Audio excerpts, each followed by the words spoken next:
Good day everyone. Today I'm going to introduce the theme phrases and clauses. To understand the punctuation, it's very important to understand the difference between a phrase and a clause. A phrase is a collection of nouns and verbals, but in no case the noun is functioning like doing an action of a predicate or verb. Here are the examples of phrases. Living behind the door, smashing into a fence, after the final test, to make a devastation, before the final exam.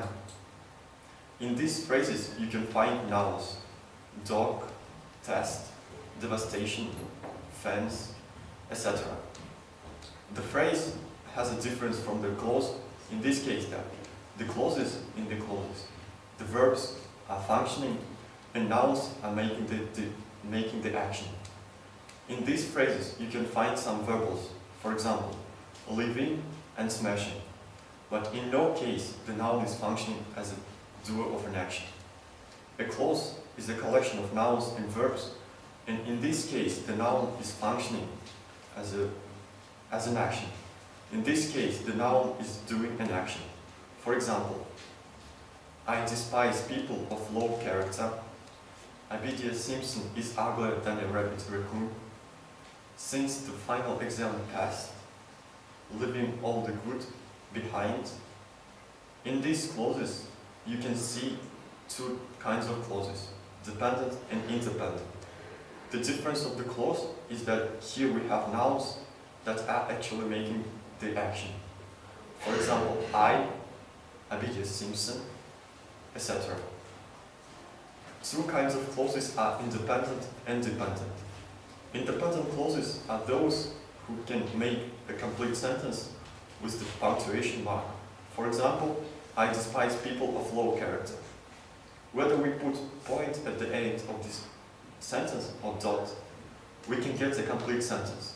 I despise people of low character. So there is no need any words attached, and there is no need to continue this sentence.